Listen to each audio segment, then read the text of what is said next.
तो फ्रेंड्स आज फाइनली 4 दिन की मेहनत के बाद अपनी ज्वाइनिंग हो गई। आज पोस्टिंग ऑर्डर हाथ में बैग में आने के बाद जो खुशी है वो एक अलग लेवल की है। कल हम लोग को रिपोर्ट करना है।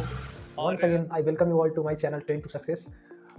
आपका स्वागत है मेरे एक नए वीडियो में जो कि कम्प्लीटली मोटिवेशनल एंड इन्फॉर्मेटिव होने वाली है। इस वीडियो में बेसिकली मैं चर्चा करूंगा कि किस प्रकार से जो है डॉक्यूमेंटेशन के बाद जो है ज्वाइनिंग कंप्लीट हुआ हमारा और हमें पोस्टिंग ऑर्डर दे करके हमारी पोस्टिंग की गई। तो एक एक करके जो है स्टेप बाय स्टेप मैं कंप्लीट आपको इन्फॉर्म करूंगा और मोटिवेट भी करूंगा with some real photos and real videos जो कि मैंने संभाल के रखे हैं, ताकि जो नए एस्पिरेंट्स हैं जो 2025 आरआरबी जेई को क्रैक करना चाहते हैं और रेलवे में अपनी नौकरी को पक्का करना चाहते हैं एज ए जेई और as a loco pilot and other, उन्हें काफ़ी सपोर्ट हो, उन्हें काफ़ी सपोर्टिव फील हो। हाँ तो फ्रेंड्स, बेसिकली जैसा कि मैं आपको पहले भी बता चुका था, 25 नवंबर 2025 को जो है मेरा डॉक्यूमेंटेशन हुआ था, जिसमें कि जो भी रेलवे के फॉर्मेट्स थे, रेलवे के जो डॉक्यूमेंट्स थे जो बनाने के लिए बोले गए थे वो हमें प्रोवाइड किए गए थे उसके फॉर्मेट, और उसको बनवा करके जो है 25 तारीख को हमारी डॉक्यूमेंटेशन हो चुकी थी। ठीक है, तो उसमें जो भी डॉक्यूमेंट्स हमें लाने थे उसमें से तकरीबन जो आपका जो लिस्ट था उसके लास्ट के जो 3 जो रिक्वायर्ड डॉक्यूमेंट्स थे वो हमें उस समय अवेलेबल नहीं कराया गया था, वो हमें बाद में बना करके जो है देना था। ठीक है, उसमें क्या क्या था, सबसे पहले उसमें आता है सब्जेक्ट टू पीवीआर।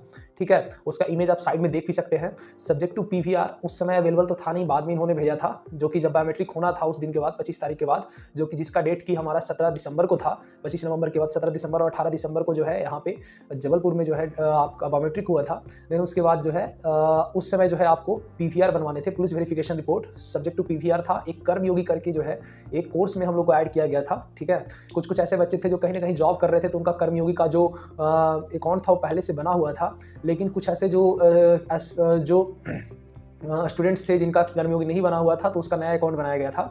उसके बाद जो है आपको जो है एक एनओसी देना था दूसरे एग्जाम्स के रिलेटेड, कि आप कोई दूसरे एग्जाम में जो है मतलब एक तरह से एनओसी फॉर्म भर के देना था, कि आपको बताना था उसमें कि आपने किसी और एग्जाम का फॉर्म भरा है कि नहीं भरा है।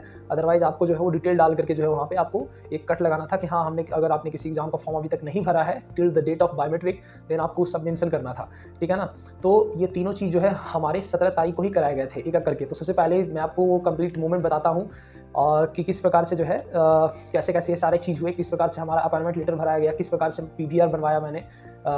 और कर्मयोगी का कोर्स तो आप सबको पता ही होगा। कर्मयोगी के जो है मतलब अगर कर्मयोगी के बारे में पहले मैं बात कर लूँ, तो कर्मयोगी का क्या था कि एक कोर्स में इनरोल करके जो है हम लोग को जो है कोर्स का नाम बता दिया गया है, कर्मयोगी प्रारंभ मॉड्यूल करके, जिसमें कि तकरीबन 8 कोर्स थे जिन्हें कर करके जो है उसका फाइनल सर्टिफिकेट हम लोग को लाना था, और वो फाइनल सर्टिफिकेट प्रिंट करके जो है हमें हमारे जो आपका जो पोर्टफोलियो होता है, जो ज्वाइनिंग डॉक्यूमेंटेशन फाइल होता है, उसमें अटैच करना था। ठीक है, सब्जेक्ट टू पीवीआर की बात करें तो उसमें क्या था ना कि पीवीआर का जो स्टेटमेंट है, ठीक है, वो हमारी जो एक तरह से रिक्रूटमेंट मैम है जो हमारे ग्रुप में भेज दी थी, और उसके बाद उसको क्या करना था कि 100 रुपये का स्टैम्प पेपर पे जो है उसको प्रिंट आउट करवा करके उसे नोटराइज कराना था। अब हुआ ये था कि ये पीडीएफ काफ़ी लेट आने की वजह से ज़्यादातर जो कैंडिडेट्स थे उन्होंने ये अपने डिस्ट्रिक्ट से नहीं बनवा पाया था, तो उन्होंने क्या किया कि जैसे जबलपुर में जो है, जो जबलपुर हाई कोर्ट है, वहाँ पे आकर के उन्होंने बनवाया, और वो भी मैम ने बताया था कि मान्य है एक प्रकार से। ठीक है, तो वो कोई प्रॉब्लम नहीं हुआ। और उसके बाद जो है फाइनली क्या हुआ कि जो एक एनओसी फॉर्म था वो हम लोगों का भराया गया, और उसके बाद जो है अपॉइंटमेंट लेटर भराया गया 3। ये अपॉइंटमेंट लेटर का भी एक इमेज जो है मैं आपको साइड में प्रोवाइड कर दूंगा, आप देख सकते हैं वहाँ पे कि इस प्रकार से अपॉइंटमेंट लेटर सारा डिटेल जो है आप भरना था हम लोगों को क्लियरली, विदाउट एनी मिस्टेक। ठीक है, विदाउट एनी ओवर राइटिंग, ये सारी चीज़ हम लोग को वहाँ पे फिल करना था। ये करने के बाद बेसिकली क्या कराया गया कि बायोमेट्रिक फिल करने के बाद, ये अपॉइंटमेंट लेटर फिल करने के बाद जो है हमारा बायोमेट्रिक कराने के लिए जो है ग्रुप बाय ग्रुप जो है भेज दिया गया 17 तारीख को ही। बायोमेट्रिक में क्या होता है कि आपके जो मतलब आपने सीवीटी 1 में आपके फोटो कैसे थे उसका आपसे मैच किया जाता है, फिलहाल सीवीटी 2 में कैसा था उसको मैच किया जाता है। आपका जो थंब है, ठीक है, उसका आपको फिंगरप्रिंट लिया जाता है 2 बार, ये बायोमेट्रिक होने के बाद जो है बेसिकली। उसके बाद क्या होता है कि जब बायोमेट्रिक आपका करा लिया जाता है तो फाइनली जो है शाम तक उसी दिन 17 तारीख को ही हमारा ऑनबोर्डिंग किया गया। ठीक है ना, ऑनबोर्डिंग आपका फाइनली तब होता है जब आपका बायोमेट्रिक करा लिया गया पूरी तरह से।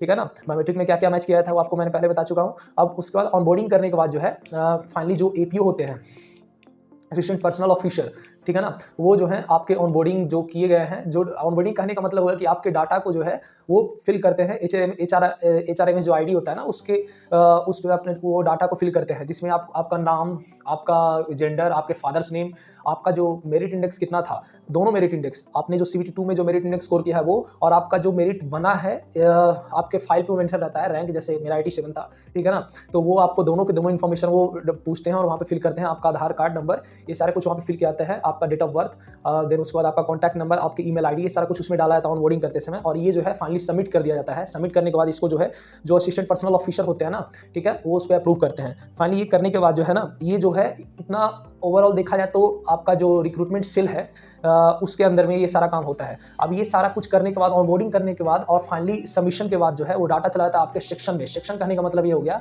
कि जो भी डिपार्टमेंट आपको अलॉट हुआ है रेलवे के द्वारा, वो डिपार्टमेंट के पास आपका सारा इन्फॉर्मेशन चला जाता है वो पोर्टल पे ही, ठीक है। फिर फाइनली क्या करते हैं, वो HRMS ID जो है बनाने के लिए जो है आपका वो पोर्टल खोलते हैं, और उसमें और भी HRMS ID बनाते समय एग्जैक्टली जो कंप्लीट डिटेल्स उनको डालना होता है, जो कि आपका सेक्शन ही फिल करता है, ठीक है ना, HRMS ID के समय, जिसमें कि आपका जो भी आपने डॉक्यूमेंट सबमिट किया है अपने फाइल में, उन सब का जो है आपको PDF बनाना होता है, ठीक है। कोशिश किया कि वो PDF जो है मर्ज करके सारे सर्टिफिकेट्स का, मतलब कि कहने का मतलब कि डिप्लोमा के सारे, अगर आपने 10th किया है तो 10th का जो मार्कशीट है उसका PDF बना के आपको 2 MB से कम कंप्रेस कर लेना है। देन उसके बाद आपका जो ये जो है डिप्लोमा का मार्कशीट है उसको कंप्रेस कर लेना है, आधार कार्ड, पैन कार्ड, देन उसके बाद देखा है तो NPS का जो फॉर्म भरवाया गया था उसके पहले 2 पेज का कॉपी जो है आपको बना करके, ये सबका PDF ओवरऑल जो है, फिर अपना फोटो, देन उसके बाद जो मेडिकल सर्टिफिकेट, यानी कहने का मतलब जब मेडिकल हुआ था तो एक फाइनल एक सर्टिफिकेट दिया गया था, वो सर्टिफिकेट का एक PDF बना लेना है। देन उसके बाद आपका ये सारी चीज़ों का जो है एक PDF बना करके जो है उसको 2 MB से कम के साइज में जो है उसको कंप्रेस कर लेना है, देन उसको प्रोवाइड करना है वो, और वो सारा जो इन्फॉर्मेशन है वो HRMS ID पे वो अपलोड कर देंगे।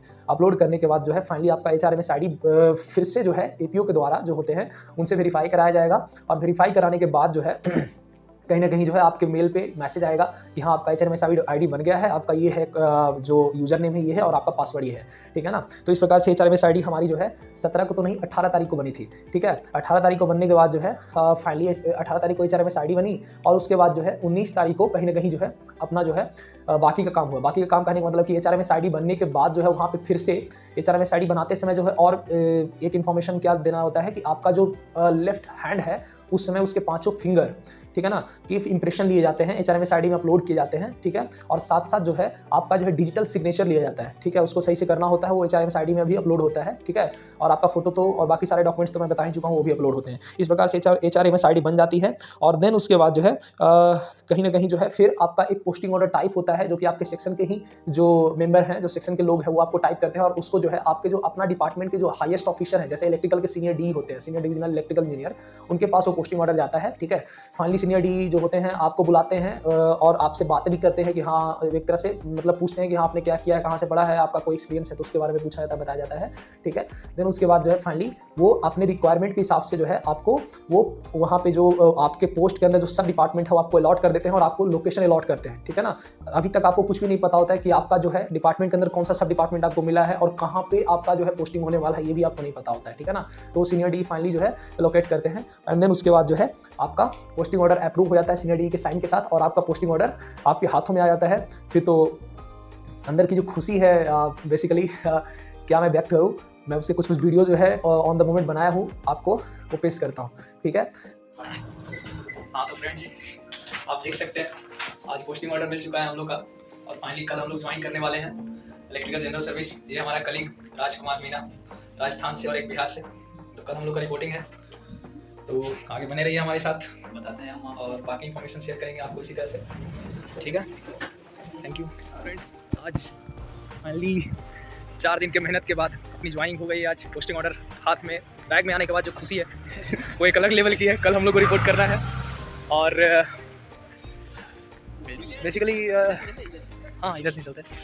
अभी तो हम लोग DRM ऑफिस में ही हैं, ठीक है। आप देख सकते हैं इधर का नज़ारा, थोड़ा हॉरिफाइड लग रहा है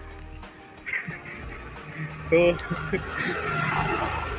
अंदर की जो खुशी है उसको व्यक्त करने के लिए सही शब्द नहीं मिल रहा है, यूँ समझ लीजिए फाइनली। और अब जो है तो बताऊंगा एक एक करके कैसे कैसे क्या प्रोसेस हुआ, ठीक है। मिल गया ना, चलो ऑल द बेस्ट एवरीवन। हाँ हाँ हाँ चल ही रहा है। ये हमारे सारे अपकमिंग जेई से हेलो। Hi hello. ठीक है फ्रेंड्स, बताते हैं कैसे कैसे क्या क्या हुआ, 4 दिन का संघर्ष कैसा रहा। आज हम लोग को फर्स्ट डे है ज्वाइनिंग के तौर पे, और मेरा एक और कलीग आ रहा है। अभी हम लोग साथ साथ में ऑफिस चलेंगे, ज्वाइन करेंगे, ठीक है, और पल पल की अपडेट देंगे आपको। तो सब्सक्राइब कीजिए मेरे चैनल ट्रेन टू सक्सेस को, लाइक कीजिएगा मेरी वीडियो को, और इन्फॉर्मेटिव लगे तो शेयर कीजिएगा अपने दोस्तों के पास। अगर आपको किसी प्रकार की कोई भी क्यूरी होती है तो कमेंट करना ना भूलिएगा फ्रेंड्स, ठीक है। तो चलिए उससे भी मिलाता हूँ आपको।